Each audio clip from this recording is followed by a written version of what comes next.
buona giornata, ben ritrovati, prima edizione di Antenna 3 in questo giovedì 13 di aprile. C'è parecchia cronaca, avremo diversi collegamenti dal territorio, dalle nostre redazioni. Cominceremo a breve con Treviso, dove i carabinieri hanno arrestato un ventenne che lo scorso 28 di marzo a Volpago del Montello, a bordo di una corriera, ha rapinato un ragazzo di appena 14 anni armato di coltello.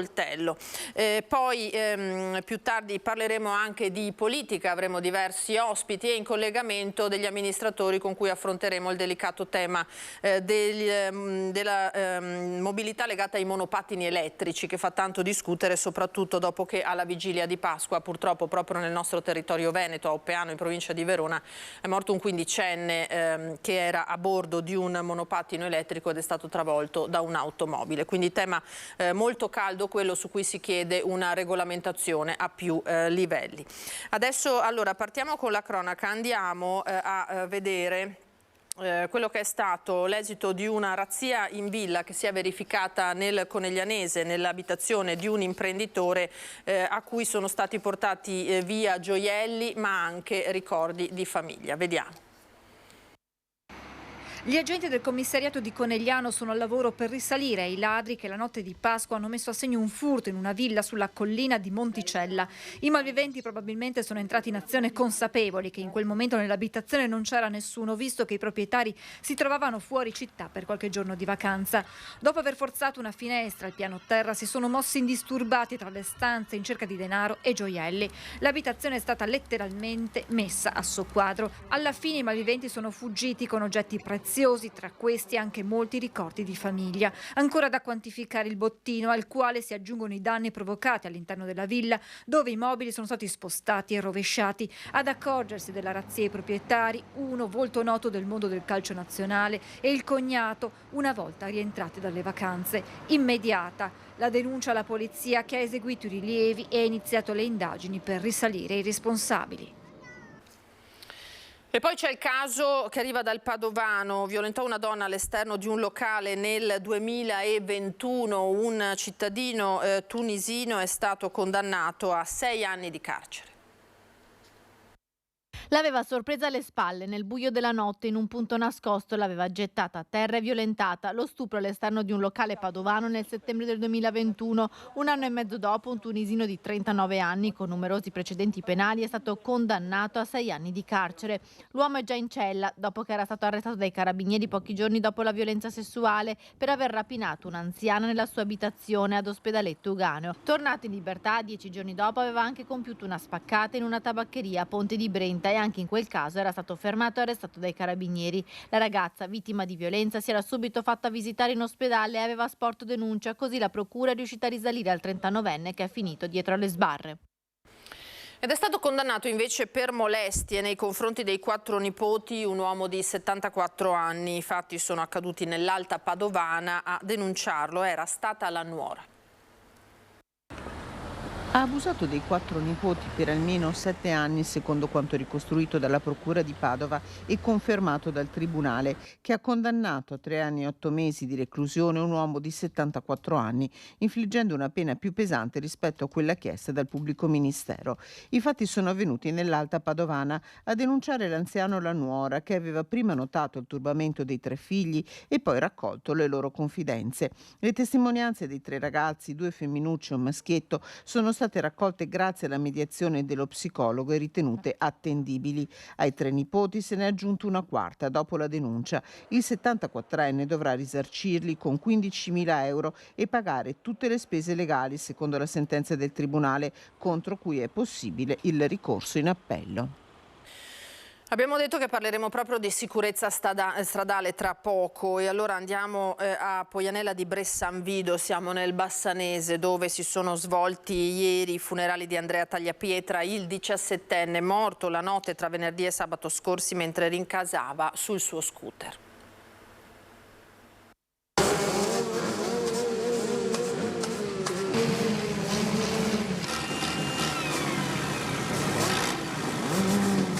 I motori che rombano a tutta, la grande passione di Andrea, gli amici, c'erano tutti nella chiesa di Poianella di Bressanvido, i compagni di una vita, di scuola, di calcio, i colleghi di lavoro, gli insegnanti, mamma Daniela, papà Denis e il fratellino Lorenzo, tutti stretti per l'ultimo saluto allo studente del terzo anno dell'Istituto Alberghiero San Gaetano di Vicenza, rimasto vittima a soli 17 anni di un terribile incidente stradale a poche centinaia di metri da casa. La notte tra venerdì e sabato scorsi. Un'intera comunità sprofondata nel dolore per una perdita così grande, lacrime che non è riuscito a trattenere nemmeno Don Giovanni Sandonà, il parroco che ha concelebrato la messa. Un ragazzo che si stava affacciando all'età matura, capace di dimostrare però la sua serietà, la sua voglia di divertirsi, la sua volontà a orientarsi nella vita. Andrea, il nostro EU ha Dio. Dio, nelle sue mani ti mettiamo. Il suo sorriso, la sua capacità di farsi voler bene da tutti, il suo impegno a scuola, in casa, nello sport, come giocatore di pallone e allenatore dei pulcini della BP 93. E sono proprio gli amici che lo salutano. Il tuo viso sorridente e spensierato rimarrà sempre e per sempre una parte importante nei nostri cuori. Proteggici e guidaci da lassù. Ti vogliamo bene, i tuoi amici.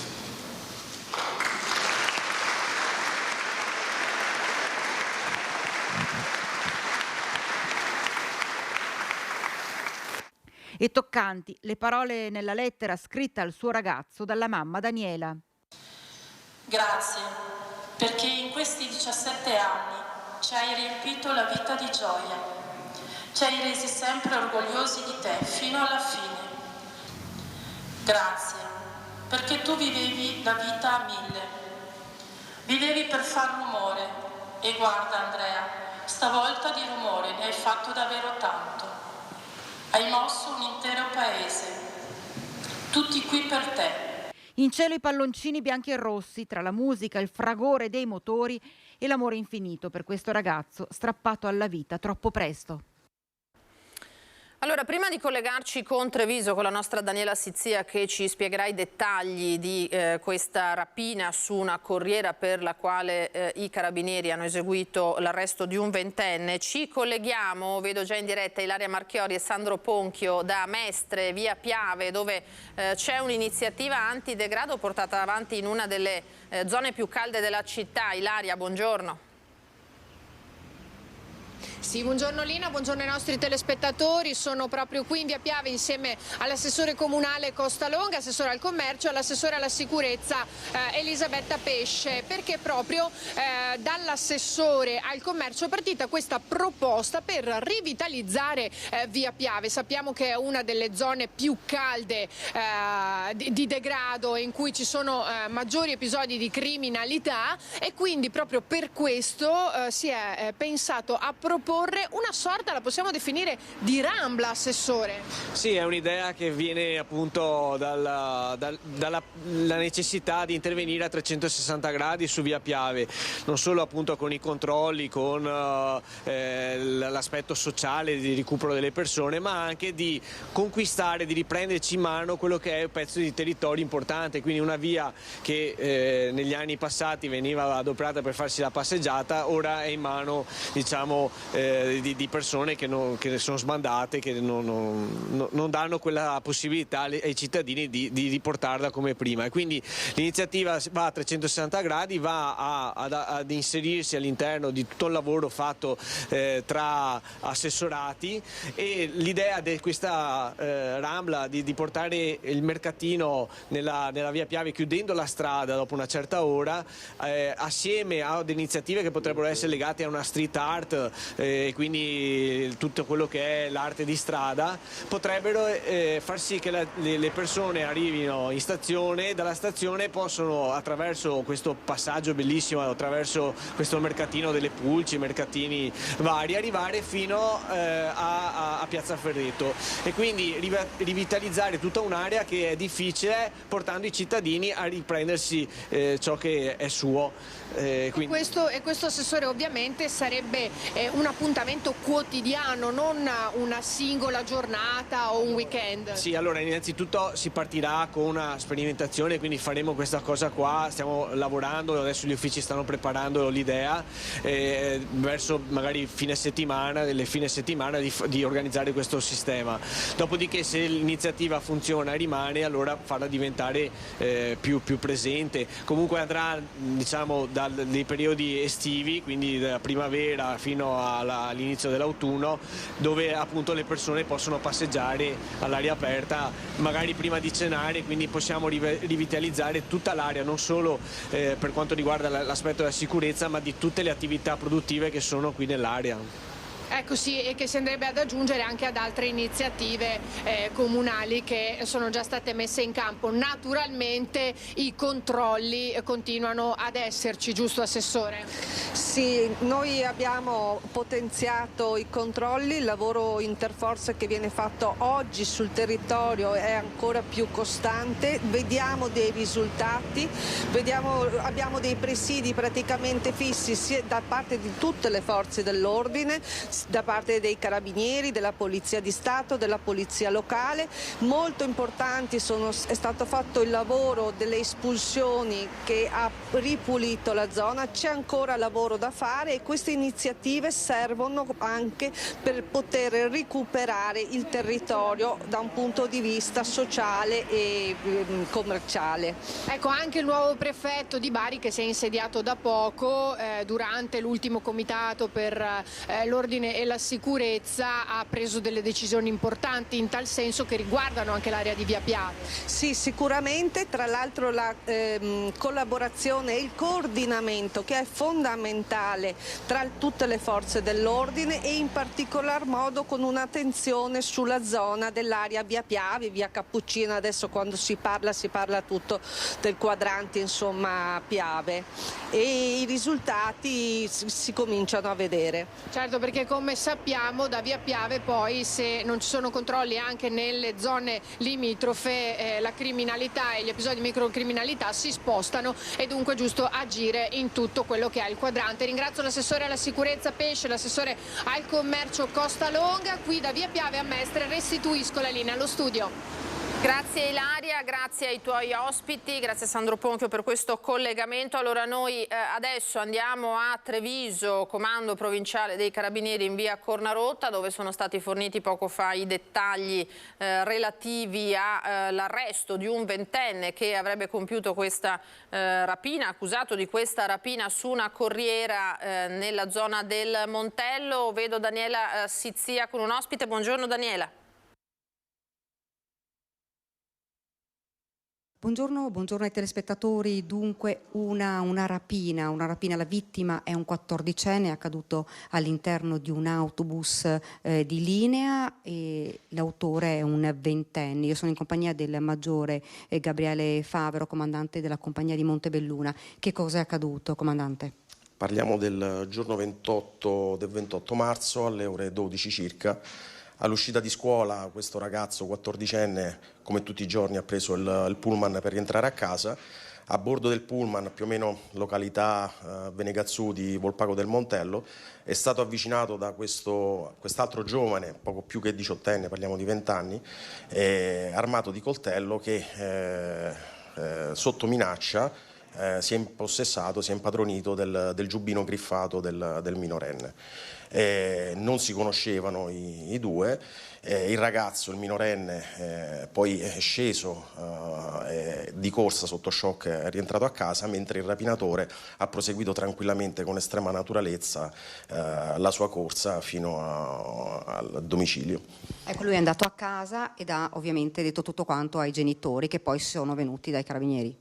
Sì, si sono rivolti a noi che con estrema immediatezza ci siamo attivati per quanto riguarda le indagini coordinate dalla Procura di Treviso. Importantissime sono state anche le testimonianze di altri coetanei che erano a bordo del pullman e hanno permesso a noi di individuare l'autore del reato già noto per precedenti giudiziari anche da minorenne. Ecco, all'interno dell'autobus, quando è avvenuta l'aggressione, insomma la rapina con il coltello, nessuno si è fatto avanti, c'è anche paura adesso? Sì, chiaramente l'azione è stata comunque molto celata da parte dell'autore, ma chi si è accorto, ovviamente impaurito, ha preferito testimoniare l'evento successivamente piuttosto che intervenire in quel momento. Ecco, lei diceva questo è un giovanissimo, conosciuto già alle forze dell'ordine, l'autore? Sì, è un ragazzo che in passato aveva già avuto dei problemi di natura giudiziaria, sia da minorenne che anche da maggiorenne. La spregiudicatezza che lui ha avuto durante la sua azione e anche la naturalezza con la quale poi dopo ha proseguito la sua corsa a bordo del pullman hanno ovviamente portato la Procura della Repubblica ad emettere un'ordinanza di custodia cautelare, degli arresti domiciliari nei suoi confronti, anche per evitare che possa reiterare il reato nei confronti di chi che sia, insomma. Ecco, avete trovato a casa sia il coltello sia il giubbotto?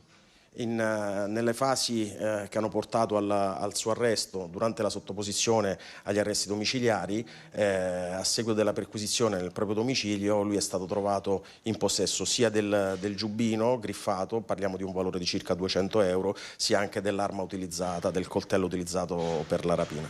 Grazie davvero comandante, grazie. Date viso è tutto, la linea nuovamente allo studio. Daniela, grazie al comandante Favaro, grazie a Simone Merlo per queste riprese. Allora noi torniamo in studio. Ieri ve l'abbiamo raccontata da più province, è stata la festa per i 171 anni dalla fondazione della Polizia di Stato. A Padova particolare commozione perché è stato fatto ascoltare in sala l'audio della chiamata al 113 fatta dall'assistente capo del reparto prevenzione crimine Domenico Zorzino il giorno in cui si è gettato nel Gorzone ad Anguillara Veneta, lo ricorderete bene, morendo per cercare di salvare un vicino di casa che era finito in acqua con l'automobile. Vediamo. Pronto? Sì, ciao, sono Domenico Zorzino, ti chiamo da Anguillara Veneta, sono un collega della polizia. Niente, davanti a me un'auto è finita in Gorzone, secondo me c'è una persona dentro. In Anguillara Veneta in che via? In pratica è in via Camatte, via Camatte, però è sopra il Gorzone. C'è l'acqua? Sì, c'è anche una persona dentro, sei il primo che chiamo. 115, 118, sì, ora ti mando subito. Cosa faccio? Mi butto dentro? Io sono qua che ti aspetto. Sì. Calmate, ok, dai, mando subito i vigili del fuoco. Ok. La portata di mano. Ciao, okay. Ciao. Cosa faccio? Mi butto? È la domanda che l'assistente capo della Polizia di Stato Domenico Zorzino rivolge all'operatore del 113 che risponde alla sua richiesta di aiuto. Anguillara Veneta il 3 marzo scorso. Domenico, dopo aver descritto nel dettaglio il luogo in cui si trova, si getta senza esitazione nelle acque del Gorzone per cercare di estrarre Valerio Buoso, il pensionato rimasto incastrato nella sua auto finita nel fiume. Moriranno entrambi stretti in un abbraccio a pochi metri dalla riva. La commozione è palpabile nella Sala dei Giganti di Palazzo Liviano quando viene fatto ascoltare l'audio della chiamata al 113 fatta da Domenico Zorzino quel drammatico giorno di marzo. La festa della polizia a Padova è stata dedicata alla memoria dell'assistente capo del reparto prevenzione crimine, lo ha detto il questore Antonio Sbordone nel suo discorso di fine giornata. Esserci sempre, il motto della Polizia di Stato, si traduce nel gesto fatto da Domenico Zorzino che ha dato la vita per cercare disperatamente di salvarne un'altra. Il sacrificio del poliziotto padovano è stato riconosciuto con la medaglia d'oro al valor civile che la Presidente del Consiglio Giorgia Meloni ieri ha consegnato a Roma alla moglie e al figlio di Domenico Zorzino. Fulgido esempio di coraggio e umana solidarietà, spinti fino all'estremo sacrificio. Anguillara Veneta, Padova, 3 marzo 2023. Presentat!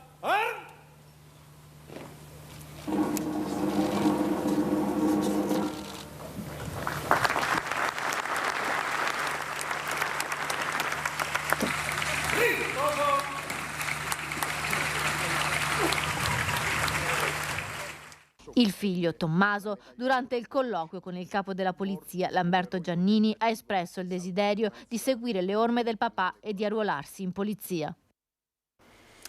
Ora parliamo di falsi tamponi durante la pandemia da Covid, falsi certificati di positività per ottenere il Green Pass evitando il vaccino. 3 le persone indagate a Treviso in un'inchiesta che i carabinieri del NAS hanno avviato un anno fa e che coinvolge 2 dottoresse di un poliambulatorio di Fiera e un'infermiera libero professionista. Sarebbero state loro, secondo gli investigatori, ad architettare un articolato sistema per far ottenere il Green Pass a decine di persone senza che si sottoponessero alla somministrazione reale del vaccino. L'accusa principale è quella di falso ideologico per la presunta infedele redazione delle certificazioni. Gli investigatori sospettano che le 3 professioniste a vario titolo abbiano contribuito a mettere in pratica un complesso meccanismo per rilasciare falsi certificati che attestavano l'esito positivo di tamponi rapidi in farmacie o test molecolari presso il poliambulatorio, così da inserire i pazienti nell'elenco di coloro che avevano contratto il Covid. A distanza di una settimana poi accertavano la negativizzazione con un tampone di controllo, consentendo così al paziente di ottenere la certificazione verde rafforzata da avvenuta guarigione senza doversi sottoporre alla vaccinazione. Rimaniamo nella Marca trevigiana, andiamo a Possagno con un vandalo che ha danneggiato il pannello informativo della gipsoteca di Antonio Canova. Individuato dai carabinieri, il presunto autore di questo gesto, si tratta di un 17enne del posto. È stato individuato grazie alle immagini delle telecamere di videosorveglianza l'autore di un atto vandalico a Possagno. Si tratta di un 17enne della zona che lo scorso 8 aprile ha preso di mira il pannello informativo situato all'esterno del museo Gipsoteca Antonio Canova. Il giovane ha pensato bene di lanciare un oggetto, probabilmente un sasso, che ha mandato letteralmente in frantumi il vetro del manufatto. Immediatamente sono scattate le indagini da parte dei carabinieri. In soli 3 giorni il ragazzino è stato identificato. I militari dell'Arma hanno convocato il minore in caserma con i genitori che hanno già espresso la volontà di risarcire il danno all'amministrazione comunale. Il 17enne è stato denunciato all'autorità giudiziaria. Ora a Tiene, dove un individuo ha acquistato una bicicletta evidentemente di dubbia provenienza, è finito in carcere per 3 mesi con l'accusa di ricettazione. Tiene aveva acquistato una bicicletta di dubbia provenienza. Con l'accusa di ricettazione era stato condannato a 3 mesi di reclusione. Il fatto risale al 2015, ma l'uomo è stato rintracciato e identificato dai carabinieri in occasione dei servizi di controllo durante le festività pasquali. I militari, accertato che il 52enne era aggravato dall'ordine restrittivo, lo hanno accompagnato nella sede della compagnia di Tiene, procedendo al fotosegnalamento, per poi accompagnarlo al carcere San Pio X di Vicenza. Ora la vicenda invece di un altro soggetto che era stato fermato con quasi 2 kg di cocaina e il Tribunale del Riesame lo ha rimesso in libertà. Si tratta di un 45enne accusato però di essere un narcotrafficante. Il provvedimento di custodia cautelare è stato annullato dal Tribunale del Riesame e evidentemente hanno ritenuto valide le considerazioni che ho esposto, e cioè la non sicura riferibilità, cioè il possesso della ingente quantità di sostanza stupefacente appunto all'arrestato. Insomma, secondo i giudici non ci sarebbe la prova che la droga ritrovata, quasi 2 kg di cocaina, 112 grammi di anfetamine, oltre 1.575 euro e il materiale per confezionare le dosi, fosse effettivamente riconducibile all'uomo. Il 40enne dominicano, quindi finito in manette il 18 marzo scorso, è tornato in libertà. L'uomo era stato fermato dagli uomini della squadra mobile di Treviso e Udine durante un'operazione antidroga. Il blitz era scattato in zona San Zeno, a ridosso della stazione ferroviaria, in quello che era considerato il covo del narcotrafficante. Durante l'interrogatorio di garanzia all'uomo, che si era avvalso della facoltà di non rispondere, era stata confermata la custodia cautelare in carcere. Oggi la decisione dei giudici che hanno annullato la misura. Fra l'altro lo straniero, armato di coltello, aveva aggredito durante l'arresto i poliziotti. Sì, la sua dichiarazione, peraltro risulta anche dagli atti che gli agenti di polizia giudiziaria non si erano in borghese, non si erano potuti identificare, per cui ha avuto un gesto di reazione ritenendo che non fossero appunto poliziotti.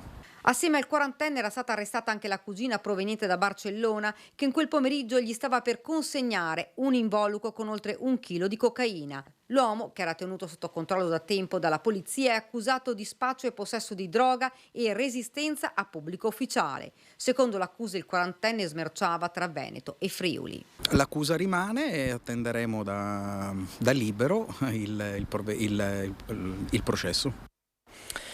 Andiamo adesso a Vicenza, dove la Guardia di Finanza ha concluso un'operazione denominata Fuori dai canoni. Sotto osservazione il fenomeno delle locazioni turistiche dell'altopiano di Asiago. Lì appunto ci sono Sharon Di Carlo e Andrea Benetti. A voi la linea, ragazzi.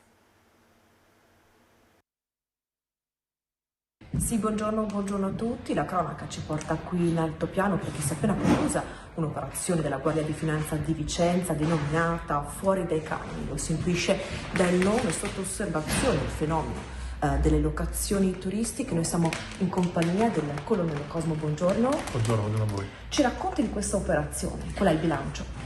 Questa è un'operazione che continua ormai da un paio di stagioni. Noi stiamo monitorando le cosiddette seconde e terze case sull'altopiano, in particolare nella città di Asiago, perché insomma è il territorio un po' principale di quest'area, con la finalità di debellare il fenomeno delle fittizie o delle abusive locazioni a turisti occasionali, che è un tema che ha un duplice danno. Intanto insomma sottrae risorse importanti a comuni, a piccoli comuni come quelli dell'altopiano che ne necessitano per lo sviluppo del territorio, anche il turismo, ma soprattutto, e questo ci preme con maggior forza, è quello che si va a colpire degli operatori del settore turistico onesti, rispettosi delle regole, che con grande fatica cercano di tenere sulle proprie aziende e portare avanti insomma il nome del loro territorio. Quindi insomma ci sembra doveroso porci al loro fianco in questa battaglia. In questa occasione abbiamo individuato altri 40 soggetti con circa 400.000 euro di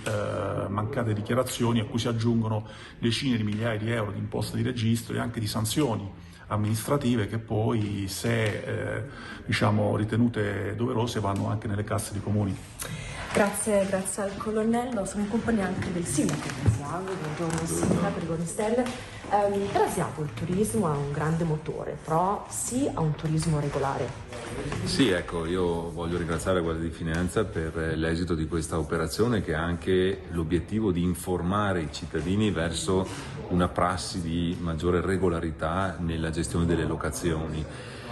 Logicamente per noi è importante questo passaggio perché ci dà la possibilità di introitare più somme dall'imposta di soggiorno che noi destiniamo all'informazione e all'accoglienza turistica e all'attività di promozione e alla gestione di molti eventi che siamo riusciti a programmare in questi anni, anche con l'obiettivo di destagionalizzare, perché è indubbio che ci viene riconosciuto un grande sforzo nella crescita del turismo proprio in relazione al fatto che siamo riusciti a prolungare la stagionalità, a prolungare i flussi turistici spalmandoli su tutto l'arco dell'anno, e quindi credo che avere maggiori risorse a disposizione sia anche una maggiore opportunità per l'amministrazione, ma per gli operatori stessi, che avranno più chance per poter vendere le loro camere, i loro alloggi anche nei periodi di bassa stagionalità turistica. Anche perché, sindaco, i dati raccontano di un turismo in crescita.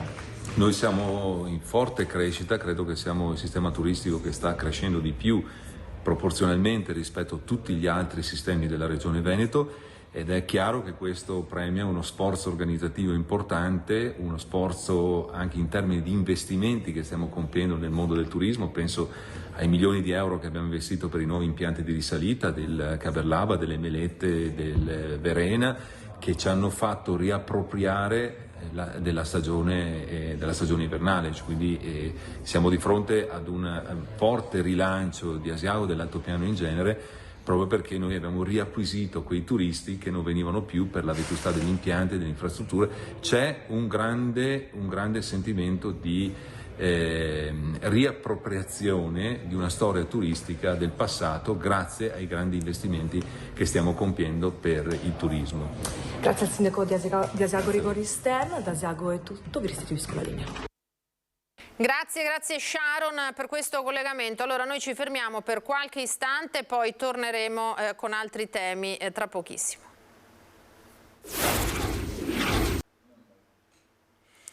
Eccoci di nuovo in diretta con la prima edizione di Antenna 3. Saluto e ringrazio perché è già collegato con noi in diretta il senatore Andrea Martella, buongiorno, segretario regionale del Partito Democratico, ben ritrovato. Grazie, buongiorno a lei e a tutti i telespettatori. Buongiorno, senta, è una settimana anche questa ricca di temi, ma partiamo da quello che si vede in sovraimpressione sui nostri schermi, questo contatore dell'autonomia che va avanti giorno per giorno, oggi segna 1999 giorni di attesa di decisioni del governo in questo senso, domani saranno 2000 giorni, quindi diciamo che ci si proponeva probabilmente di raggiungere degli obiettivi ben prima di questa data, ma si sta ancora lavorando su questo. Come commentiamo questo passaggio? Ma io temo che i giorni diventeranno di più per come l'ha messa il governo, con il rischio che questa autonomia, che invece sarebbe un risultato importante da raggiungere, non venga realizzata. La proposta di Calderoli è stata approvata senza l'approvazione delle regioni, è stata trasmessa al Parlamento, oggi inizierà in questi giorni un iter parlamentare, ma oggi mi sento di dire che la maggioranza, nonostante le apparenze, è molto divisa su questo. Quindi vedremo che fine farà. Per quanto ci riguarda, come sostenuto in più di un'occasione, l'autonomia è un processo necessario, previsto dalla nostra Costituzione, che deve servire anche alla nostra regione. Per realizzarla bisognerebbe farla in maniera seria, partendo da alcune materie che riguardano il nostro territorio, le nostre imprese, le nostre città, e escludendone altre come la scuola o la sanità, che invece rischierebbero di aumentare le differenze nel nostro Paese.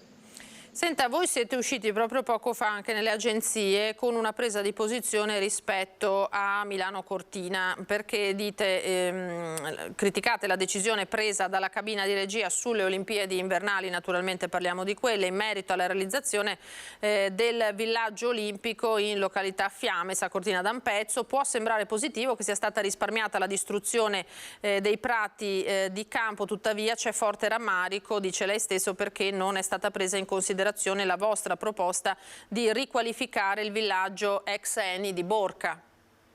Sì, che poi non era solo la nostra proposta, era una proposta anche del presidente della provincia di Belluno, che non è del nostro partito, e cioè quello di individuare un'area come l'ex villaggio Eni di Borca che potesse essere riqualificata sulla base di un progetto che potesse durare anche nel futuro. Le Olimpiadi sono una grande occasione per il nostro territorio, per Cortina, per tutto il Bellunese, per il Veneto. Noi abbiamo detto che devono essere ispirate ad una logica di sostenibilità ambientale, sociale ed economica, e ci sembrava opportuna quella scelta, e quindi diciamo da un lato è stata risparmiata una scelta che sarebbe stata ancora peggiore, dall'altra non possiamo ritenerci soddisfatti, perché avevamo fatto anche un'interrogazione parlamentare in questo senso e chiesto un tavolo istituzionale che potesse indicare proprio nell'ex villaggio Eni di Borca un luogo che potesse servire anche per il futuro a tutta la comunità. Quindi un'occasione persa in questo senso. Senta, veniamo alla politica di queste ore. Siamo sul sito del Corriere della Sera con gli sviluppi del caso Terzo Polo. Calenda, il partito unico, è definitivamente morto, Renzi non lo vuole, lui parla solo con Obama e Clinton, attacca dunque Carlo Calenda. Si parla sul Corriere di sindrome Albano e Romina, no? Per questa coppia Calenda-Renzi. Lei come vede dall'esterno l'evoluzione di questi rapporti evidentemente tormentati tra i due leader? Beh, innanzitutto è solo una battuta, li ho visti poco fa anche in aula al Senato ad una distanza, diciamo, di sicurezza, pur sedendo in banchi molto vicini. Non è facile in Italia costruire un partito, dargli una prospettiva, e questo che è stato chiamato il terzo polo non è mai diventato il terzo polo, nemmeno dal punto di vista elettorale. La convivenza tra i due leader evidentemente è difficile e io penso che spetti al Partito Democratico recuperare anche quell'area, cioè caratterizzarsi come una forza di sinistra democratica, ma che cerca di parlare anche a elettori moderati, di centro, che magari avevano visto nelle ultime elezioni politiche in Calenda Renzi una possibile prospettiva, ma che adesso, di fronte a queste ulteriori divisioni, magari iniziano a pensare che non era, diciamo, la direzione giusta. E quindi credo che spetti al Partito Democratico riempire questo spazio di centrosinistra e poi lasciare a loro il campo delle loro divisioni.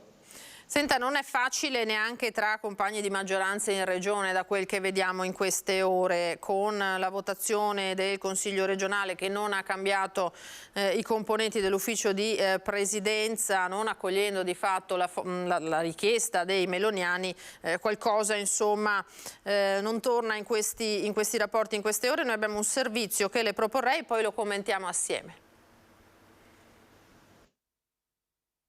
Io voglio militare in un partito che quando Fratelli d'Italia fa queste richieste, la risposta è col cazzo!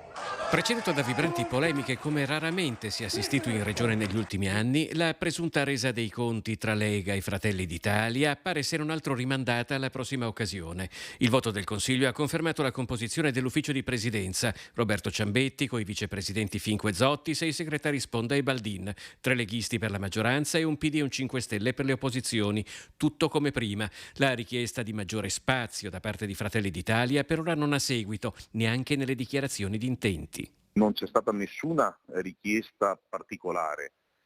Noi abbiamo semplicemente detto al Presidente Zaia di essere a disposizione per quelle che possono essere qualunque tipo di esigenze e qualunque cambio di passo magari potesse essere necessario nell'azione di governo. Ma quanta brace arde ancora sotto la polvere che oggi è stata copiosamente sparsa per coprire le tensioni che agitano i rapporti di forza interni alla maggioranza? Uscite come quella dell'assessore Roberto Marcato, come vengono interpretate? Cioè sono un segno di forza della Lega oppure un segno di debolezza di un partito che sente che gli state erodendo consensi? Non entro nel merito delle problematiche che possono avere in questo momento all'interno della Lega o nei confronti di Fratelli d'Italia. Credo che insomma quello che c'è stato oggi è la dimostrazione che i buoni rapporti ci sono e quindi l'alleanza prosegue tranquillamente, anche perché poi quello che si è dimostrato è che noi non abbiamo chiesto nulla. Il Veneto, a robusta trazione leghista di una volta, pare messo in discussione dall'avanzata elettorale di un alleato che diventa sempre più forte. Ma, come ha detto il presidente Zaia, non è che a ogni elezione si possa cambiare l'assetto amministrativo. Dobbiamo concentrarci unicamente su quelli che sono i bisogni dei veneti e del Veneto. Per fare questo abbiamo bisogno di un'alleanza forte con i nostri compagni di viaggio di Fratelli d'Italia e di Forza Italia, cosa che sicuramente verrà garantita e che sarà costante come è stata in questi 2 anni e mezzo. Oggi ne è stata dimostrazione. Sicuramente vedremo che anche in futuro questa maggioranza si muoverà per dare delle risposte concrete e rapide ai veneti. Clima da campagna elettorale, Martella, cosa dice? Ma io da tempo sostengo che l'alleanza di centrodestra che governa il Veneto ha il fiato corto. E questo si è determinato in modo particolare con le ultime elezioni politiche in cui Fratelli d'Italia ha doppiato la Lega. E le divisioni che anche in questo caso sono state, diciamo, nascoste, in realtà esistono. E esistono dal punto di vista dei rapporti politici e soprattutto hanno delle conseguenze negative su quello che è il modo di governare la Regione Veneto. Perché non solo c'è un fiato corto, ma c'è proprio una mancanza di prospettiva e di strategia, e lo si vede su tante cose, la sanità, i temi della sostenibilità ambientale, il sostegno all'impresa, la stessa autonomia. È un ciclo di governo in difficoltà e quindi io ritengo che anche questa, diciamo, riappacificazione formale sancita attraverso la conferma degli uffici di presidenza in realtà è un atto, come ho detto, formale ma che in trasparenza invece fa emergere quelle che sono le divisioni all'interno della maggioranza. Senta, in queste ore invece c'è stata l'Assemblea regionale a Mestre della CISL che ha commentato quello che è il contenuto del documento di economia e finanza del governo, ritenendo insufficienti le risposte ai problemi del Paese e annunciando che il sindacato, ma non sarà solo la CISL, è pronto alla mobilitazione prossimamente. Sappiamo che agli inizi di maggio ci sarà una grande manifestazione. Vediamo il servizio realizzato dalla redazione di Venezia sulla mobilitazione della CISL e poi lo commentiamo assieme. Noi abbiamo deciso unitariamente di avviare una stagione di mobilitazione. Il documento di economia e finanza approvato dal Consiglio dei Ministri non è sufficiente a garantire una svolta sui principali problemi del Paese, dal lavoro alla sanità, dalla coesione allo sviluppo. A Mestre, nell'Assemblea regionale della CISL, che ha visto riuniti 130 operatori e delegati arrivati da tutto il Veneto, il segretario generale nazionale Luigi Sbarra lancia una mobilitazione definita intransigente, costruttiva e responsabile per avanzare al governo proposte concrete su fisco e lavoro, stipendi e pensioni, sanità. Dobbiamo rinnovare i contratti pubblici. Noi siamo un paese che ha le più basse retribuzioni sulla scuola, sulla sanità in Europa. Mancano 70.000 infermieri, quasi 30.000 medici. In questi anni sono stati cancellati quasi 100.000 posti letto. Noi dobbiamo investire sulla sanità. Il sistema economico veneto sta reggendo. Eppure, da un lato si registra un forte fabbisogno di personale, trasversale a tanti settori, dall'altro una vasta parte della popolazione in età lavorativa che rimane senza occupazione. Il segretario generale del Veneto, Gianfranco Refosco, chiede politiche mirate di accompagnamento verso un posto di lavoro buono, di qualità e dignitoso. Il tema però non è solo quello del salario minimo, ma è quello del salario medio. Cioè qui abbiamo un tema salariale trasversale che non può concentrarsi solo sul minimo orario, ma deve impegnarsi anche favorendo l'azione contrattuale, soprattutto anche a livello aziendale e territoriale, per aumentare complessivamente la massa salariale, perché l'inflazione ha colpito tutti, soprattutto chi lavora con un lavoro fisso, con un reddito fisso. Ecco Martella, cosa ne pensa degli appunti che avanza la CISL? Ma li condivido in gran parte. Noi siamo di fronte ad un governo che si sta scontrando fortemente con la realtà e che è in difficoltà. È in difficoltà rispetto a molte scelte di politica economica, a cominciare dall'utilizzo delle risorse del PNRR, che rischia di non utilizzare e di mettere a repentaglio molti progetti che riguardano anche il nostro territorio, il Veneto, scuole, asili nido, case di comunità.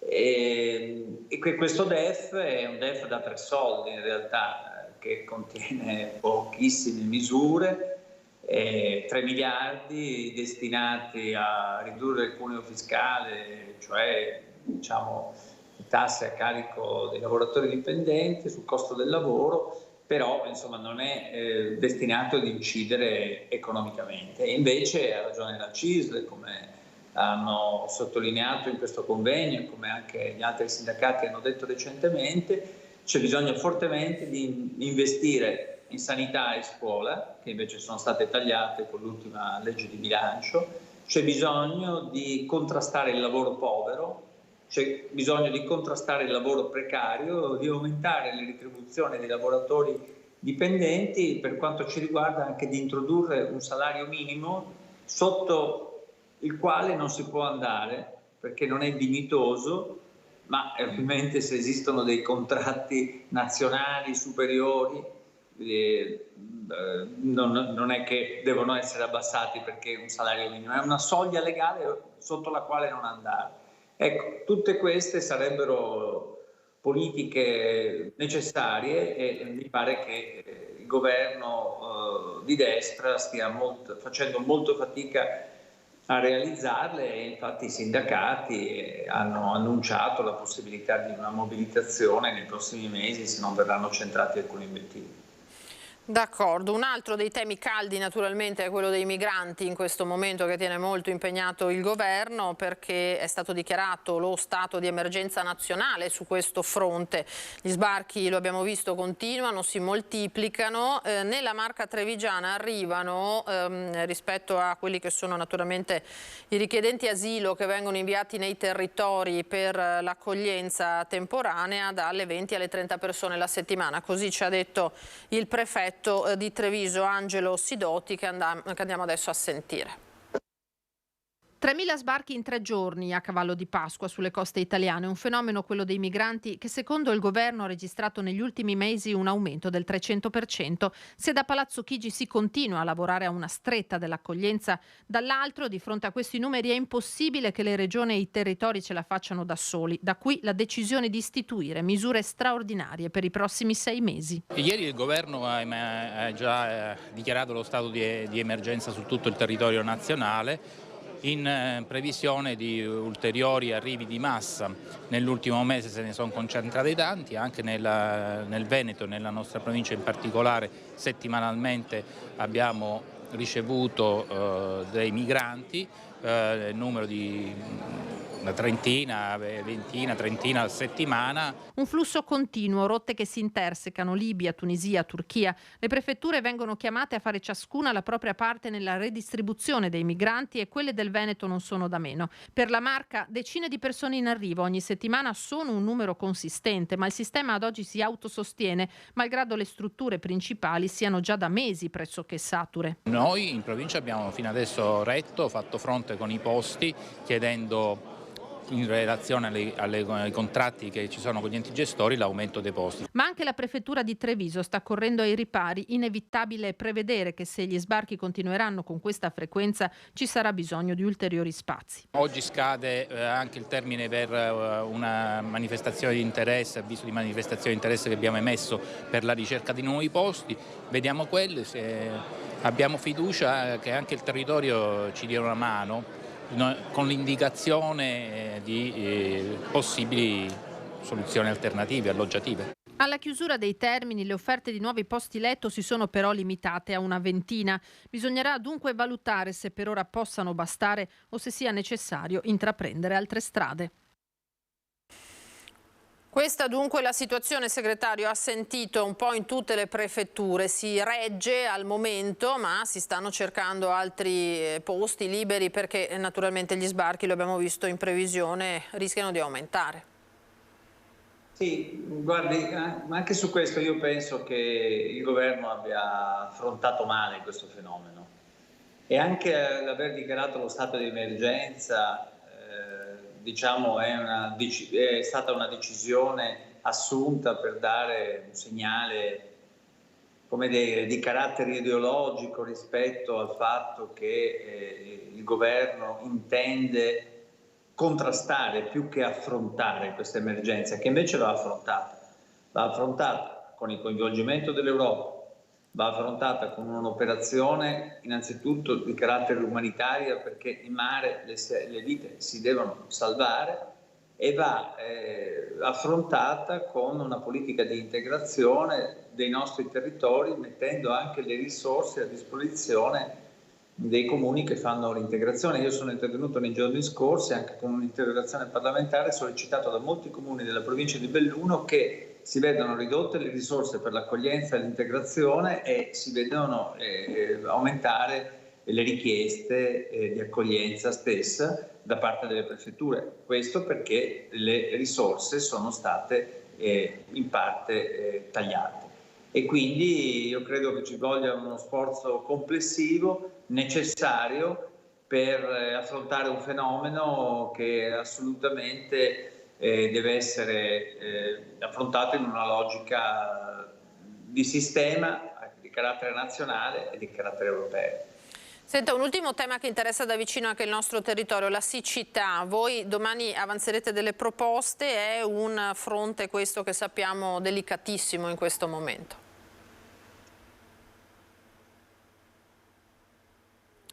Mi sente?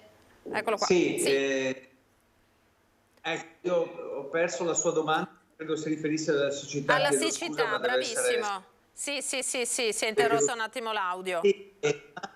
Avremo una nostra stampa, una serie di proposte del Partito Democratico del Veneto sul tema della crisi idrica. Lo faremo dicendo cosa pensiamo del decreto sulla siccità fatta dal governo nazionale, metteremo in evidenza i ritardi della Regione Veneto che al solito ha fatto un'ordinanza ma non ha affrontato nulla dal punto di vista concreto, e indicheremo 8 azioni secondo noi necessarie per affrontare questo tema, e anche un viaggio, una presenza in Veneto che faremo in alcune realtà, incontrando associazioni economiche e degli agricoltori, incontrando le comunità locali e andando appunto in alcuni luoghi emblematici, sul Piave, sul Delta del Po e sul lago di Garda, proprio ad indicare una presenza nel territorio e anche la necessità di avanzare alcune proposte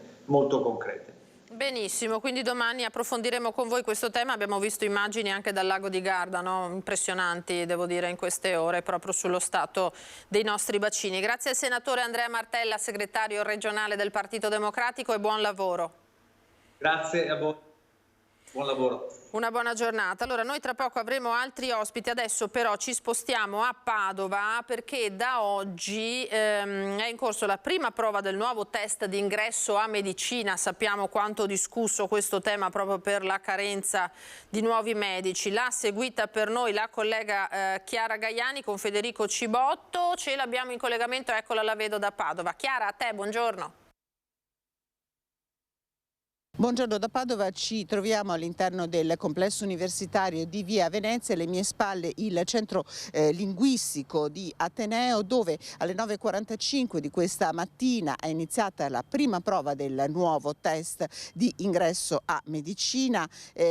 Una rivoluzione quella che parte da oggi, perché saranno 2 le prove di selezione, questa di aprile che parte da oggi e durerà poi fino al 22 di aprile. I ragazzi saranno divisi in gruppi, quelli per esempio che lo effettuano oggi sono circa 570, mentre avremo poi una seconda prova a luglio dal 15 al 25 di luglio. Quindi i ragazzi potranno sostenere più di una volta il test di ingresso a medicina all'interno delle aule, molti studenti anche giovanissimi, perché per la prima volta potranno partecipare al nuovo test di medicina anche gli studenti che sono iscritti al 4º anno della scuola superiore. Allora, noi abbiamo avvicinato i ragazzi, che tra l'altro si cimentano con il Talk, cioè un test online che è stato messo a punto dal consorzio CISIA, e vi facciamo sentire nel servizio che vi proponiamo le voci raccolte prima del primo test, che è iniziato appunto, lo ricordiamo, intorno alle 9:45. Sono di Gorgo Monticano, vicino ad Erzo. E hai già finito il... No, devo ancora finire, sono all'ultimo anno e questa è la prima volta che provo il test, ecco. E mi sono preparato, spero bene, insomma, ecco. Penso che sia un po' difficile, però spero di fare tutto bene, ecco. Che scuola stai facendo? Il liceo delle scienze applicate. Di Rovigo. Sei già maggiorenne tu? Sì, ho fatto gli anni 2 settimane fa. Quindi stai frequentando il quarto anno di liceo scientifico. Come ti sei preparata e emozionata per questa prova? Beh, diciamo che molti degli argomenti li avevo già fatti a scuola durante le lezioni e non ho avuto molto tempo per prepararmi specificamente sul test, quindi vediamo un po' come va. Ecco, come mai già adesso ad aprile, prima di fare anche la quinta di questo test? Perché è comunque un'opportunità in più che mi è stata data, quindi perché non coglierla? Già decisa di fare medicina, comunque lo riproverai? Sì, sicuramente lo riproverò anche a luglio. Di Grisignano di Zocco. È la prima volta che fai il test? Sì. Sei già diplomata comunque? No, sono al 5º anno. È una vocazione che hai da tempo? No, in realtà l'ho sviluppata perché alle superiori studio materie sanitarie e quindi vorrei continuare anche all'università. In totale gli studenti che si sono iscritti per quanto riguarda l'Università di Padova sono 3.391, 2.400 sono donne che appunto tentano di diventare medici. Alle 14 avrà inizio la seconda prova di questa giornata, ma ricordiamo appunto che le prove saranno fino al 22 di aprile, scaglionate nelle varie giornate. A portare il saluto agli studenti che si cimentavano in questa prima prova, in questa sorta di battesimo della rivoluzione per il test d'ingresso a medicina, anche la magnifica rettrice dell'Università di Padova, Daniela Mapelli. Allora sentiamo che cosa ha detto ai ragazzi. La prima novità è che, a differenza degli anni passati, i ragazzi non si giocheranno tutto in un giorno solo, ma avranno la possibilità fino a 4 prove all'anno, in 2 anni, scusate, e quindi poi si sceglierà quello che è il punteggio migliore per poi iscriversi alla graduatoria, quindi al concorso nazionale, e questa è un'altra novità, che quindi quest'anno avverrà prima degli anni precedenti, perché l'ultima prova sarà dal 15 al 25 luglio e quindi poi già ad agosto ci si potrà iscrivere al concorso nazionale. Le graduatorie quindi verranno pubblicate con notevole anticipo rispetto agli anni passati e questo permetterà anche l'entrata, diciamo, in aula degli studenti fin dall'inizio di ottobre. Una professione, quella medica, che comunque ha delle grandi potenzialità e infatti qui davvero abbiamo tanti giovanissimi, li abbiamo visti. Ha delle grandissime potenzialità e tra l'altro anche quest'anno, come ormai negli scorsi anni questi numeri si stanno assestando, sono molto di più le donne, quindi le ragazze che affrontano questa prova. A livello nazionale siamo quasi, non dico 3 donne su verso un uomo, ma anche a Padova i dati parlano chiaro, abbiamo più del doppio delle ragazze che affronteranno questa prova.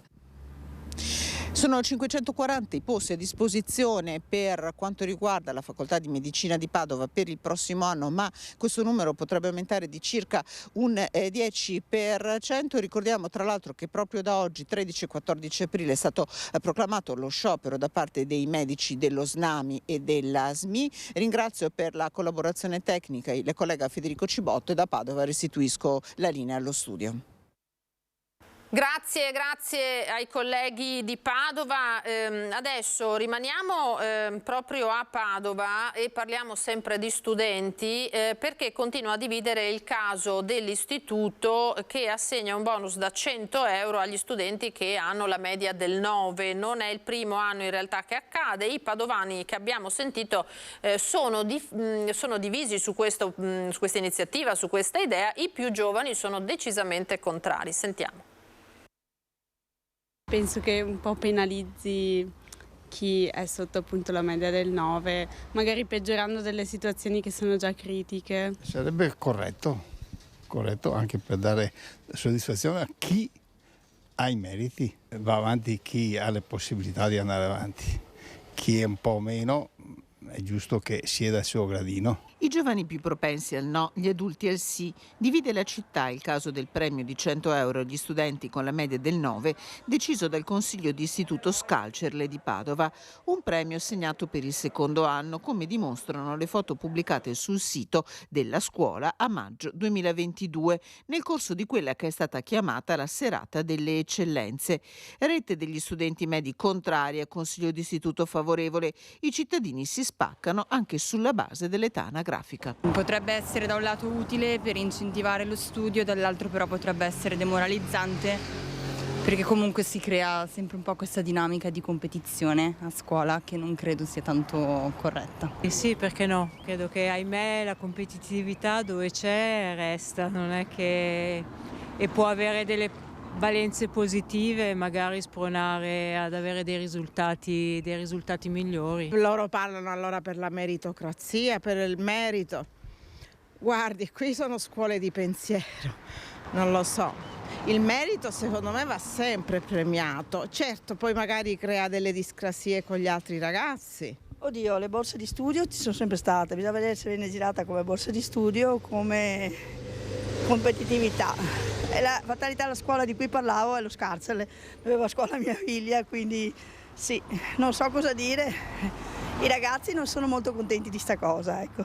Però rischia anche di creare una situazione un po' di invidia magari da parte di chi non ci arriva, nonostante magari si sbatta rispetto a chi invece magari fa un po' meno fatica a scuola, quindi non so, è positiva, ma come tutte le cose ha i suoi pro e i suoi contro. Ci sono anche tipo dei geni che, non dico che per loro la vita è più semplice, però bisogna anche considerare le condizioni che stanno intorno ad una persona, non solo la media dei voti.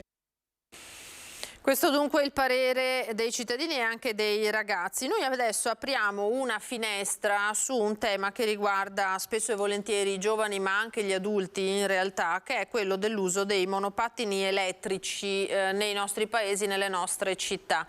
Tema questo di cui parleremo, lo vedo già collegato e lo ringrazio, con l'assessore Andrea Ragona che ha la delega a Padova proprio alla mobilità. Buongiorno e ben ritrovato e grazie per la disponibilità, assessore.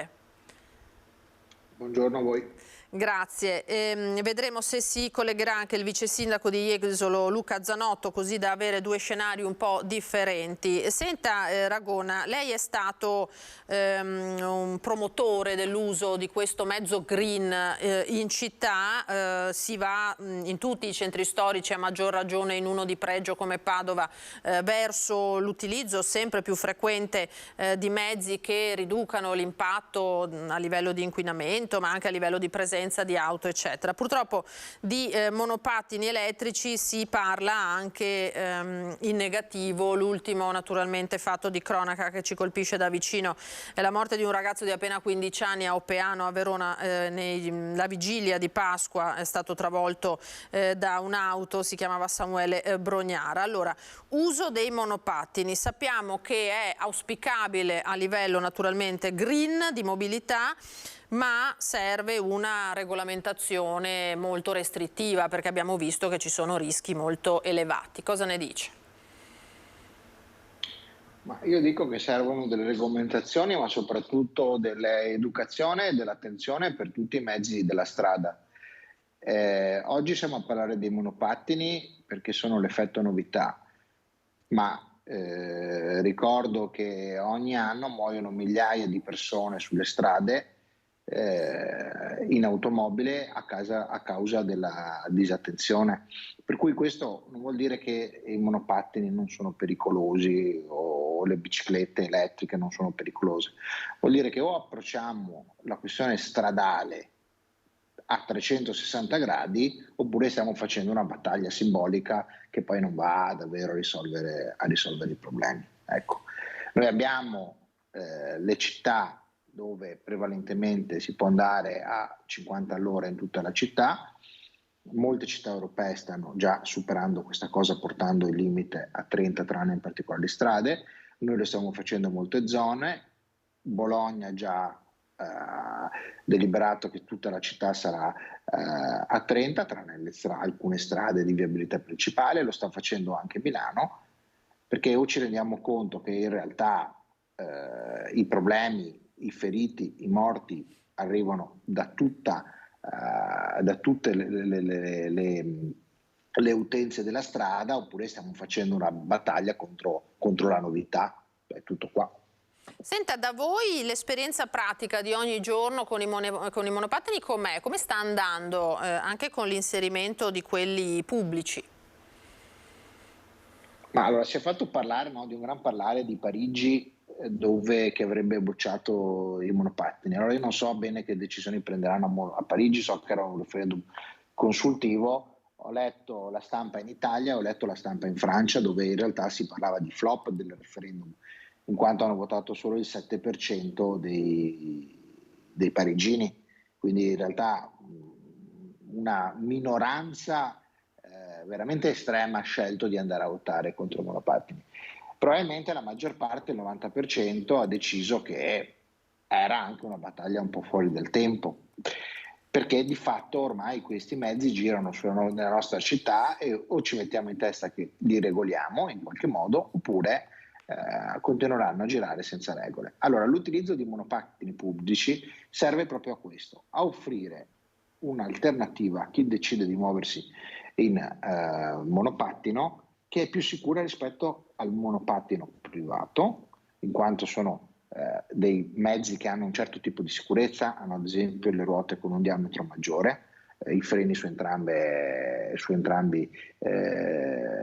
le ruote, anche se questa è una normativa che è stata introdotta, ma i vecchi non ce l'hanno. Le luci hanno la possibilità di regolare la velocità a 20 km orari come previsto dal codice della strada, cosa che invece non hanno molto monopattini, perché quelli vecchi, introdotti prima del vecchio codice, avevano la possibilità di andare a 25. Noi avevamo introdotto i 20 già precedentemente. Abbiamo la possibilità di interdire alcune zone, cosa che con i privati non si può fare perché li blocchiamo col GPS. In questo modo diamo delle regole che riusciamo a controllare, senza pensare al fatto che molti privati sono truccati, quindi non vanno neanche a 25, vanno a 30, 40, 50. Con i monopattini pubblici questo non si può fare. Ci sono delle problematiche? Sì, effettivamente qualcuno parcheggia male, però stiamo parlando, perché poi magari un monopattino è lì per qualche ora e tutti lo vedono, ma siccome sono migliaia che vengono utilizzati ogni giorno, se pensiamo che l'1% parcheggia male, lo vediamo in tanti, ma in realtà è solo l'1% della popolazione che si comporta male. Ora io vi faccio notare che in realtà di parcheggiate male troviamo anche le bici, troviamo le macchine sui marciapiedi, sulle ciclabili, sulle strisce, però diciamo non vengo mai interpellato a chiedere un pensiero sulle macchine che parcheggiano male, mi viene sempre chiesta l'opinione dei monopattini. Ecco, quindi anche qui teniamo presente che la maleducazione è di tutti gli utenti della strada e non solo di una tipologia. Assolutamente, assolutamente. Se vuole la interpelleremo anche su come si parcheggia a Padova, volentieri. Dovrebbe essersi collegato ora Luca Zanotto, vice sindaco di Jesolo, eccolo qua, con la delega tra l'altro alla Smart City. Buongiorno. Sì, buongiorno, scusate, ho avuto un po' di problemi di collegamento, visto che anche la delega alla Smart City. Va bene lo stesso, ce l'ha fatta alla fine. Senta, vice sindaco, com'è la situazione a Jesolo per quanto riguarda i monopattini? Hanno fatto il loro ingresso in massa oppure siete ancora lontani da considerarlo un problema? No, noi partiamo quest'anno con una sperimentazione, adesso stiamo facendo un avviso pubblico per le società che possono posizionare i loro mezzi all'interno del comune di Jesolo. Contiamo di avere una flotta di circa 50 monopattini, 100 monopattini, un'ottantina di e-bike e una ventina, trentina di bici muscolari. Senta, ecco, quindi non avete timori in qualche modo, avete aperto la possibilità a questo mezzo di mobilità green anche voi?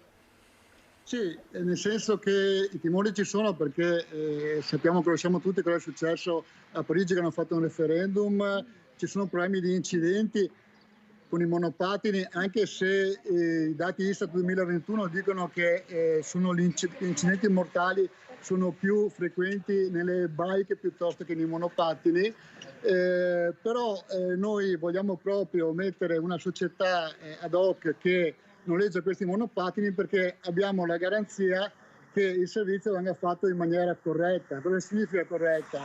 Che noi faremo una mappatura della città e daremo la possibilità di utilizzare questi monopattini solo in determinate zone e con determinate velocità. All'interno del centro storico della via Baffile e della via principale dovranno correre a 6 km all'ora. Su certe zone dove ci sono le discoteche, per esempio nella via Roma Destra, avranno una mappatura che il monopattino si spegne, quindi è inibito in certe zone della città.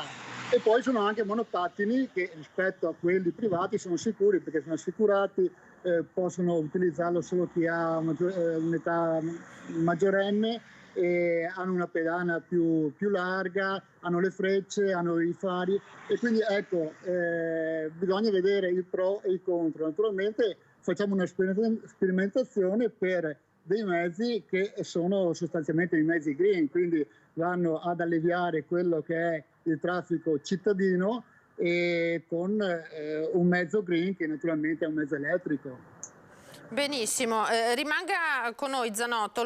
Ragona, so che lei tra poco deve lasciarci perché ha altri impegni istituzionali. Giusto per capire, com'è la convivenza con cittadini e turisti di chi usa il monopattino, al di là di quelli pubblici ma anche privati? Ma, ripeto, io credo che sia abbastanza buona. Alcuni turisti tra l'altro usano i monopattini perché sono abituati nelle loro città. Tra l'altro in Italia sono turisti italiani, possono utilizzare lo stesso abbonamento, ma perché sono abituati magari anche all'estero, per cui c'è una buona convivenza. Poi ripeto, sì, ci sono degli eventi che non vanno bene, però noi tra bici, bike sharing e monopattini abbiamo migliaia e migliaia, soprattutto nella stagione diciamo bella, ma anche in quella invernale, migliaia e migliaia di persone che decidono di muoversi in sharing. Buona parte di questa probabilmente avrebbe utilizzato l'auto, perché magari sono persone che vengono da fuori e appena entrate in città parcheggiano a uno scambiatore e prendono il monopattino, per cui dobbiamo vedere anche gli aspetti positivi, cioè che ci sono auto o meno in giro. E questa è una questione di ambiente, ma è anche una questione di congestione, perché meno auto ci sono, meno traffico c'è, al di là se siano auto inquinanti o se siano auto elettriche, perché l'auto elettrica non ci risolve il problema del traffico. E quindi dobbiamo provare a sforzarci di vedere anche gli aspetti positivi e non solo negativi, perché se teniamo appunto presente che ci sono migliaia di persone che lo utilizzano, evidentemente a queste persone questo mezzo per queste persone è un beneficio, e non stiamo parlando solo di giovanissimi, c'è un utilizzo che è prevalentemente di giovani, ma giovani diciamo in senso lato, in senso italiano, cioè non solo i ventenni, anche fino a 30-40 anni è un mezzo abbastanza utilizzato. Mi piace giovani in senso italiano, rende proprio l'idea, devo dire, questa espressione, no? del nostro modo di valutarli. Allora Zanotto, stessa questione, è un mezzo che voi metterete a disposizione anche dei turisti, chiaramente, però deve anche convivere. Non c'è più, non è più collegato, ci aveva detto che aveva problemi di collegamento. Allora chiudiamo con Ragona. Assessore, senza dubbio, allora a settembre, eccolo qua di nuovo, Zanotto, ci sente? No. Niente. Sì, sì. Sento, ma non la vedo. Ci sente, ma va bene, teniamo la mia inquadratura e vediamo se riusciamo a sentire almeno la voce. Mi sente? Niente. Ragona, chiudiamo con lei. Allora, settembre c'è stato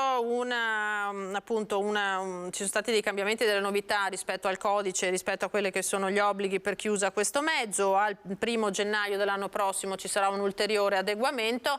Forse è utile, ecco, lei dice giustamente non lo usano solo i giovani, potrebbe essere interessante sicuramente lavorare su quelle che sono le conoscenze, le competenze dei ragazzi rispetto a questo mezzo. Cosa ne pensa?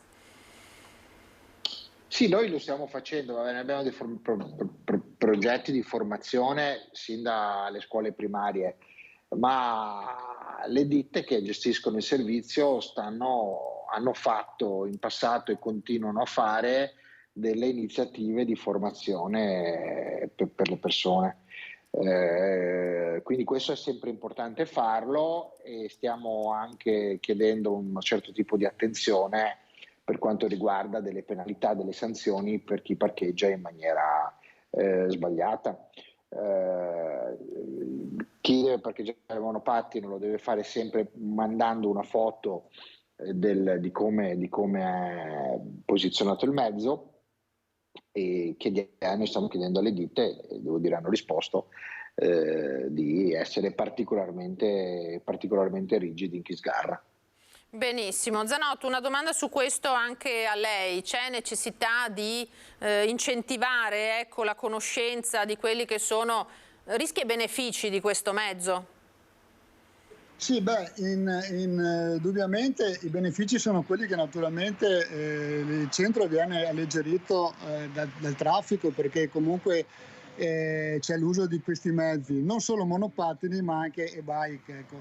Però dal punto di vista dei monopattini sono questi tipi di monopattini che noi andiamo a sperimentare nella nostra città sono abbastanza sicuri rispetto agli altri, perché ripeto, hanno delle limitazioni di velocità e hanno una mappatura all'interno del monopattino che se uno sale sopra il marciapiede si spegne, o se uno va in zone in cui non può andare, non solo questo, poi vengono presi attraverso un'app, quindi nell'app ci si registra, ci si logga e quindi si deve anche lasciare il mezzo in determinate zone della città dove noi abbiamo individuato e dove ci saranno gli stalli per questi monopattini.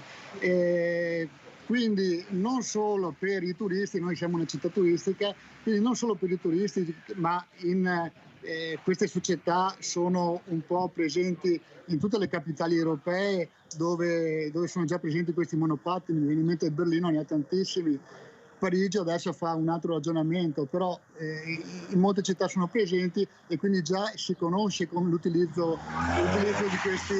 di questi mezzi. Benissimo, quindi vedremo come andrà anche a Jesolo. Io vi ringrazio moltissimo di questo contributo. Luca Zanotto, vice sindaco di Jesolo, l'assessore Andrea Ragona del comune di Padova, grazie per averci fatto aprire una finestra su questo tema di cui tanto si parla e su cui torneremo. Grazie a entrambi e buona giornata. Noi adesso andiamo a Belluno, torniamo a parlare di sanità con la collega Tiziana Bolognani che con i sindacati si è confrontata su quella che è l'idea di ripartire proprio dalla montagna per una sanità universale e pubblica per tutti. A te Tiziana, buongiorno. Buongiorno a tutti, siamo nella sede della CISL di Belluno Treviso a Belluno con il segretario della CISL di Belluno Treviso Massimiliano Paglini. Perché in questi giorni è stato presentato un documento assai importante che riguarda il futuro della sanità in montagna, è oggetto e argomento di grande dibattito acceso per certi versi. Paglini, voi che cosa proponete? Noi proponiamo di dare un futuro alla sanità in montagna partendo da una richiesta di istituzione di un tavolo permanente che coinvolga tutti i soggetti del territorio, istituzioni, parti sociali, associazioni di volontariato, le unioni montane, la conferenza dei sindaci, tutti coloro che hanno delle competenze dirette o indirette al sistema sociosanitario, perché crediamo che ci sia un allarme vero sul territorio di Belluno nella montagna rispetto alle esigenze della sanità e della tutela della salute delle persone. Ecco, rispetto a questo allarme che riguarda un po' situazioni che si vedono in altre ULSS, non solo nel Veneto, ma in tutta Italia, secondo lei da dove deriva il problema? C'è la carenza dei medici, c'è una tendenza alla privatizzazione forse un po' troppo spinta della sanità, che è per tutti e che è un diritto sancito. Il diritto alla salute è un diritto sancito dalla Costituzione. Di sicuro c'è un tema legato alla privatizzazione, troppa sanità privata, sempre meno sanità pubblica, ma in montagna c'è un problema in più, c'è lo spopolamento da una parte e la mancanza di attrattività del territorio bellunese, mancano infrastrutture, mancano servizi alle persone, per i piccoli, per i bambini e per gli anziani, tutti elementi che determinano un abbandono del territorio e quindi una carenza di medici, di operatori sanitari, di professionisti, di badanti, di tutti coloro che servono a sostenere il sistema sociosanitario. E non serve a nulla quello che per esempio è stato fatto anche di recente da parte dell'azienda sanitaria dell'ULSS di Belluno, cioè quella di mettere a disposizione delle foresterie, degli appartamenti, di anche stabilire, definire che la zona montana è una zona riconosciuta disagiatissima. Sicuramente è un elemento che va nella direzione giusta, ma non basta, perché siamo già di fronte a una situazione drammatica rispetto da dove veniamo. Quindi c'è bisogno di una programmazione maggiore, di risorse che consentano infrastrutture, la mobilità. Per esempio, un anziano oggi deve impiegare 150-70 km per potersi spostare e andare dal medico di base. Voi capite che questa è una situazione che non è sostenibile. Secondo lei, se la sanità, se la delega, diciamo, della gestione sanitaria tornasse allo Stato, le cose potrebbero cambiare? Beh, diciamo che la sanità regionale, fin tanto che è stata tutelata dal punto di vista del servizio pubblico, è stata comunque una sanità, soprattutto nei nostri territori, che ha dato delle garanzie e delle tutele. Non pensiamo che una centralizzazione della sanità possa migliorare la situazione, bisogna però ridurre la presenza della sanità privata, o meglio, mettere un paletto tra chi può fare sanità pubblica e chi può fare sanità privata. Grazie Paglini per la sua disponibilità, io ringrazio voi, vi restituisco la linea allo studio sperando per davvero che qualcosa si muova in positivo naturalmente per le terre alte. Lo speriamo tutti perché se no non c'è futuro. Grazie. Tiziana, grazie a Massimiliano Paglini della CISL. E allora ci spostiamo in un'altra provincia, a Vicenza, tutt'altro tema. C'è una crisi vocazionale e tra 15 anni i sacerdoti a servizio della diocesi, si è calcolato, saranno 180 e proprio la diocesi ha deciso di riorganizzare le unità pastorali sul territorio. Luisa Bertini è in diretta con Don Alessio Graziani, portavoce della diocesi di Vicenza. Ecco, li vedo. Buongiorno Luisa. Sì, buongiorno a voi, buongiorno ai nostri telespettatori. Siamo in compagnia di Don Alessio Graziani, portavoce della diocesi di Vicenza. Perché? Perché la diocesi si sta riorganizzando in virtù anche di un calo di vocazioni. Che cosa sta succedendo? Certo, rassicuriamo tutti, le parrocchie non verranno chiuse, però certo dobbiamo ripensare la presenza di una chiesa sul territorio a fronte di un calo significativo di preti. Dobbiamo dire che quasi la metà dei nostri sacerdoti ha già più di 75 anni, quindi l'età della pensione. C'è anche un calo demografico che riguarda tutta l'Italia, il nostro territorio, e dobbiamo anche dire c'è un calo di presenze in chiesa. Ecco, tutto questo porta a dover ridefinire in che modo la chiesa può essere vicina alle persone là dove abitano, vivono, lavorano. Ecco, e questa ridefinizione comporta, diciamo, che più parroci si occupino di parrocchie diverse. Ecco, in che cosa consiste questa riorganizzazione? Allora, il processo delle unità pastorali è già attivato da molti anni nella nostra diocesi. Ora il Vescovo Giuliano desidera dare stabilità, con una prospettiva stabile a questa riorganizzazione delle unità pastorali, in modo che almeno per 15-20 anni non si vada poi più a toccare quello che ora si definisce. Tra 15 anni i preti a servizio della diocesi saranno probabilmente 150, non di più. A fronte di quanti oggi? A fronte oggi di 380, quindi capite che si dimezza praticamente. Allora l'idea è quella di costituire delle unità pastorali più grandi, che potrebbero essere di circa 7-8 parrocchie ciascuna, o comunque sui 15-20 mila abitanti.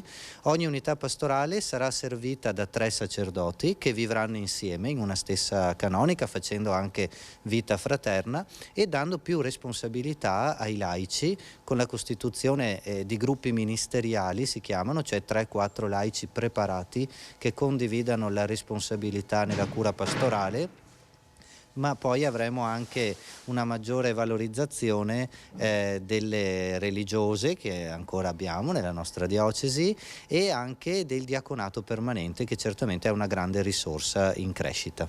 Ecco, diamo una panoramica numerica di questa suddivisione. Beh, tenendo conto che la diocesi attualmente ha 355 parrocchie e circa 750.000 abitanti, andiamo a parlare di una cinquantina circa di unità pastorali. Quindi vanno a dimezzarsi. Rispetto alle attuali vanno a dimezzarsi, può essere che qualche parrocchia più piccola non sarà più parrocchia nel senso giuridico del termine, verrà unificata da altre, però certamente resta la comunità, laddove c'è una comunità non verrà eliminata. Di questo dobbiamo veramente rassicurare tutti. Ecco, io ringrazio Don Alessio e restituisco a voi studio la linea. Grazie al tuo ospite, immaginiamo che sia una riorganizzazione che toccherà molti altri territori questa. Adesso, prima di salutarci, vi voglio proporre il compleanno speciale di Antonietta Marcato, la nonna più anziana di Padova che ha festeggiato la bellissima età di 108 anni. C'era anche il sindaco di Padova, Sergio Giordani, nella sede della Fondazione OIC di via Nazareth a festeggiare i 108 anni di Antonietta Marcato, la persona più anziana di tutta la città. Grande la festa per la signora Antonietta, che nonostante la veneranda età conserva energia e uno spirito combattivo che le ha permesso di guarire per ben 3 volte dal Covid. A festeggiare Antonietta c'erano i 3 figli, suora Umbertina, Gabriella e Silvano, insieme a tutti gli ospiti e agli operatori della struttura. Tanta la gioia espressa dal sindaco alla sua cittadina più anziana. Noi con questo servizio ci salutiamo, allora vi ricordo che a seguire ci sarà l'approfondimento dedicato al tema rendite immobiliari e finanziarie con la nostra Alice Montagnier. Ospiti in studio saranno Mauro Schileo, consulente patrimoniale, e Omar Grigolo, agente immobiliare. Adesso come sempre le previsioni del tempo, poi un po' di pubblicità. A me non rimane che salutarvi e augurarvi buon pomeriggio.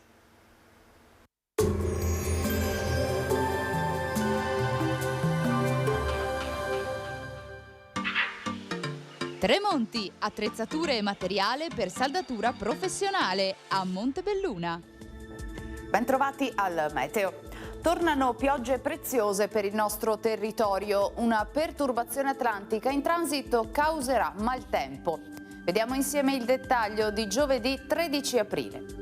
Sul Veneto condizioni spiccatamente instabili, con cielo molto nuvoloso e coperto. Avremo precipitazioni diffuse un po' ovunque per tutta la giornata e con frequenti rovesci e temporali anche di moderata intensità. Temperature in lieve calo, minime tra 4 e 8 gradi, massime tra 10 e 15 gradi. Spostiamoci ora sul Friuli Venezia Giulia. Anche qui cielo coperto e precipitazioni intense, anche temporalesche, più consistenti sulle prealpi Giulie, con intense nevicate in quota. Sulla costa soffierà scirocco moderato. Temperature minime tra 6 e 8 gradi, massime sugli 11-14 gradi. Infine diamo uno sguardo alla situazione del Trentino Alto Adige. Anche in questo caso piogge diffuse ovunque, limite della neve in discesa fino a 1000-1200 metri. Temperature minime intorno ai 4 gradi, massime sui 13 all'incirca. Dal meteo di Antenna 3 per ora è tutto, grazie per l'attenzione, arrivederci.